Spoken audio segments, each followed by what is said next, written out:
Bonjour à toutes et à tous. Ciel orageux à Cotonou et environ 26 degrés comme température. Bienvenue si vous nous rejoignez. Voici le sommaire.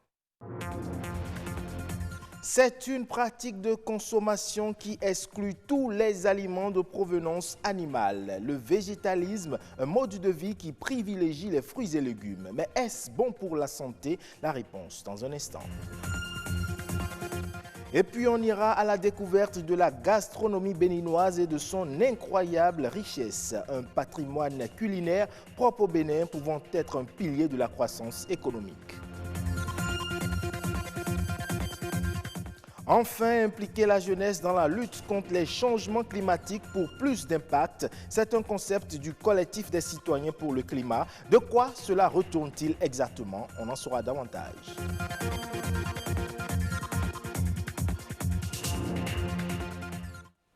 On démarre ce journal par cette célébration. Aujourd'hui, 20 septembre, c'est la journée mondiale de la statistique.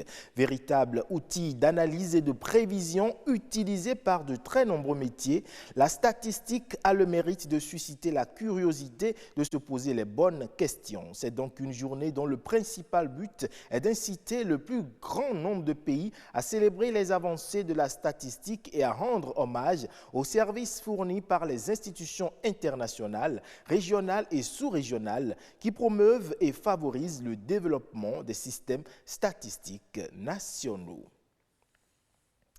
Je le disais dans les titres, le végétalisme est un régime alimentaire basé essentiellement sur les végétaux, à savoir les fruits et légumes. Et bien que ce mode d'alimentation ne soit pas nouveau, beaucoup de Béninois en sont friands. De quels sont les avantages à être végétalien? L'alimentation végétalienne est-elle bonne pour la santé? La réponse à travers ce reportage de Éléonore Laouin. C'est un mode d'alimentation qui exclut tout ce qui est dérivé d'essence animale. C'est ce régime alimentaire qu'il a adopté depuis son jeune âge. Georges ne consomme que des aliments d'origine végétale. La cause en est bien simple. Quand j'étais un peu plus jeune, je n'aimais pas quand on tue les animaux. Quand les égorgeait, ça me faisait mal. Donc du coup, aller manger leur chair, ça ne me faisait pas vraiment plaisir. C'est-à-dire, je me culpabilisais. Chaque fois qu'on me présentait la viande, je n'aimais pas manger cela. Ça n'avait pas de goût, selon moi. Mais avec le temps, moi, j'ai découvert plus tard que ce que je pratiquais, c'était le végétalisme. Ce n'est pas un régime, mais c'est plutôt un mode d'alimentation. Ce n'est non plus une religion ni une secte. Le choix de Georges n'est pas basé sur la religion. Cependant, les nutritionnistes en rencontrent qui optent pour le végétalisme pour une raison de foi et bien d'autres encore. C'est d'ordre religieux ou aussi le gain de poids. C'est beaucoup plus ces deux raisons fondamentales. Selon l'International Agency for Research on Cancer, les sociétés qui consomment beaucoup de protéines animales s'exposent à des risques plus importants de cancer. De même, l'American Journal of Clinical Nutrition soutient qu'un régime axé sur les légumineuses, les fruits et moins de viande serait plus sain et donc bénéfique pour la santé. Preuve que plusieurs avantages sont liés au végétalisme. Dieu nous a donné tout. Il y a tout dans les fruits. Moi, les maladies que je souffrais avant d'être végétarien, quand j'ai commencé, ça a disparu. L'alimentation végétalienne augmente le quotient intellectuel. Cela a été démontré d'un point de vue scientifique. L'alimentation végétalienne augmente l'espérance de vie. L'alimentation végétalienne permet également de réduire les émissions de gaz à effet de serre. Parce que vous savez, l'industrie de bétail génère énormément de gaz à effet de serre. Je ne trouve pas d'inconvénient à ce que l'on soit végétalien. Un avis qui n'est pas partagé de tous. Les végétaliens sont des sujets à risque parce que les végétaux en fait ont cette capacité de rétention de certains micronutriments, par exemple tous les micronutriments d'ailleurs, des crevettes, les poissons qui sont des produits de mer qui en réalité sont très riches en iode. Lorsque le végétalien se prive de ces aliments, il peut avoir ces problèmes de carence en iode qui plus tard vont conduire à des problèmes de goitre des femmes. D'accord, qu'elles soient allaitantes, enceintes ou ni allaitantes ni enceintes, déjà à partir du jeûne, elles ne peut pas normalement se permettre un pareil régime parce que c'est des organismes qui ont un besoin accru en ces micronutriments. Par le passé, des personnalités telles que Michael Jackson, Saint François d'Assise, Martin Luther King et autres n'auraient pas eu du mal à préférer ce mode d'alimentation. Le bien-être de l'homme dépend de son alimentation. Qu'on soit végétalien ou pas, il serait important de manger pour vivre et non vivre pour manger. Merci à vous, Éléonore Laouin. Et au Bénin, l'art culinaire joue un rôle essentiel dans le développement du tourisme, au point même d'être un pilier de la croissance économique. Et pour mieux la valoriser, des initiatives privées sont prises pour révéler aux Béninois les mets traditionnels du terroir. État des lieux des spécialités gastronomiques incontournables du Bénin, c'est avec René Kofi et Patrick Adiagodjou. C'est dans cette cuisine que Valérie, restauratrice, vit au quotidien sa passion pour l'art culinaire. Elle prend du plaisir à concocter certains délices traditionnels pour satisfaire les papilles gustatives de ses clients. Son goût pour la cuisine vient de la diversité des recettes culinaires dont regorge le Bénin, son pays. Des recettes malheureusement en voie de disparition. Il y a le yoyoé. Yoyoé, c'est un plat toujours à base de farine de maïs qui est souvent consommé à Bomé, Boycon et autres. Je n'en trouve plus souvent. Il y a le avata que beaucoup de la jeune génération ne connaît même pas ce que c'est. C'est une recette faite à base de feuilles de manioc et toujours de farine. Il y a aussi ablo yoki. Il y a tellement de recettes qu'on ne trouve plus aujourd'hui facilement. Il faut aller chez sa grand-mère, il faut aller au village pour les retrouver et c'est dommage. Affectés par la disparition de ces mets, autrefois prisés par nos grands-parents, Valérie et Lorraine font partie du nombre restreint d'amoureux de l'art culinaire qui ont décidé d'offrir aux consommateurs des plats venus de toutes les régions du Bénin.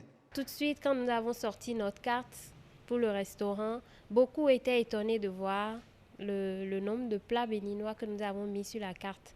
Et c'est ça qui fait qu'ils viennent souvent, puisqu'ils ne l'ont pas ailleurs. Je fais partie quand même de ceux-là qui ont osé dire on peut faire ça dans un restaurant. Et ça a vraiment pris. C'est une initiative qui enchante les passionnés des mets locaux. C'est le cas de Herman, qui s'offre le plaisir de déguster presque tous les jours des plats typiquement béninois. Oui, là, vous me surprenez en train de manger du djongoli au poulet, un plat béninois, comme vous le voyez. Et moi, j'ai souvent du plaisir à prendre les plats béninois. Herman est aussi bien conscient que la gastronomie béninoise souffre d'un manque de visibilité. La gastronomie béninoise a une grande valeur, mais une valeur qui, malheureusement, je pense qu'elle est sous-cotée, même à l'intérieur du Bénin. Quand vous prenez une béninoise, elle peut faire facilement des pâtes alimentaires, du macaroni et tout. Vous prenez une européenne, une italienne ou bien je ne sais pas, elle ne peut pas vous faire du djongoli par exemple. Donc on manque vraiment d'une culture réelle à l'exportation.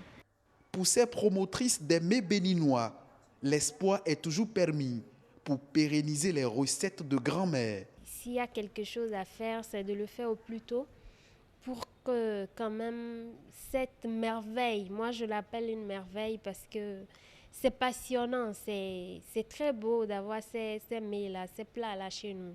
Nous avons une richesse. C'est vrai qu'au Bénin, on fait pas mal d'efforts, c'est pas mal, mais on doit faire encore mieux. Le présenter dans de grands salons, le présenter ailleurs, je le veux. Je voudrais qu'un jour, ça je l'ai toujours dit, qu'un jour quand on me dit, est-ce que tu connais le Bénin? On va me dire, le pays où on mange à Mio là. Oui, je serais vraiment ravie. L'art culinaire fait partie intégrante de la culture d'un pays. Ne pas le promouvoir, c'est renoncer à son identité. On parle à présent environnement avec les enfants et les jeunes qui sont les acteurs de la lutte contre les changements climatiques. C'est du moins l'ambition du collectif des citoyens pour la pour le climat. Pour eux, il faut miser sur la jeunesse si l'on veut préserver la génération actuelle et celle future des conséquences des dérèglements climatiques. De quoi s'agit-il exactement? Suivant les détails. La jeunesse aujourd'hui est au cœur de tout. Vous savez, tout le développement passe par la jeunesse, les politiques, ça passe par la jeunesse. Les problèmes que nous vivons aujourd'hui au niveau de l'environnement, c'est plus les jeunes qui subissent. Si nous nous assentions plus aujourd'hui au niveau du CCC, collectif des citoyens pour le climat, nous nous assentions plus au niveau de la couche vulnérable. C'est parce que cette couche-là n'a pas l'information, parce que les expériences nous ont prouvé que la couche n'a pas du tout l'information. Sinon, les gens comprennent quand vous leur expliquez l'importance de telle ou telle loi, l'importance de pourquoi préserver la nature. Les gens comprennent et ils vous demandent quelles sont les solutions. Les activités que les jeunes mènent sont vraiment nombreux. Vous avez la sensibilisation, vous avez les activités de nettoyage, vous avez les activités de proposition de tests et de lois. Il faut que les enfants sachent ce que c'est qu'aujourd'hui l'environnement. Il faut que les enfants, déjà dès le primaire puissent savoir l'importance d'un arbre, comment planter un arbre. Il faudrait qu'ils sachent pourquoi ne pas utiliser les éléments plastiques à partir d'un certain âge.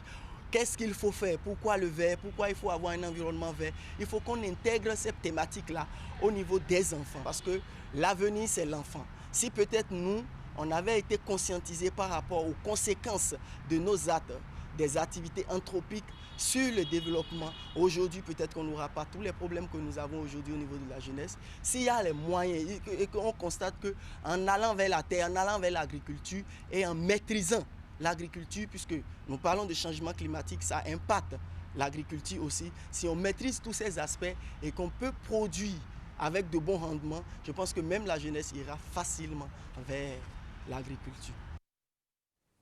Direction le Sénégal, il s'est tenu à Dakar cette semaine la deuxième conférence de l'Union africaine sur le e-commerce. Durant 3 jours, plusieurs experts du secteur ont réfléchi sur les voies et moyens pour booster le commerce électronique. Et parmi les points saillants, il était question de la politique de protection des données personnelles. Les détails avec nos confrères de la RTS. Cette conférence de Dakar offre de nombreuses opportunités aux hommes et femmes évoluant dans le monde des affaires.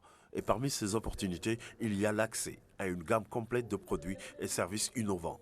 Et cet événement majeur se déroulant ici à Dakar donnera un coup de fouet à cette innovation de taille des temps modernes.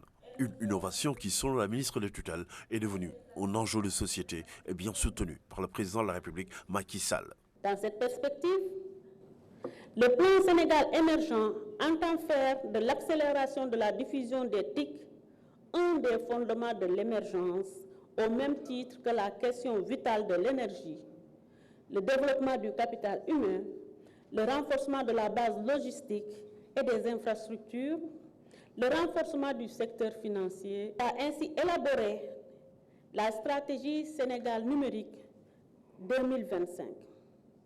Cette stratégie, je le rappelle, est articulée autour de 6 axes que sont un accès ouvert et abordable aux réseaux et services numériques, une administration connectée aux services du citoyen et des entreprises, la promotion d'une industrie numérique innovante et créatrice de valeur, ainsi que la diffusion du numérique dans les secteurs économiques vitaux et prioritaires.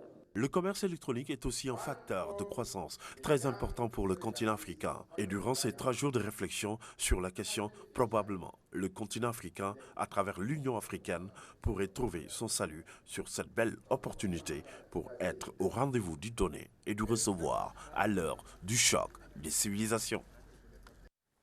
C'est tout pour cette édition. Merci pour votre aimable attention. Le programme se poursuit sur BB24. Le prochain rendez-vous, c'est à 19h45. Mais en attendant, prenez soin de vous et surtout roulez avec prudence.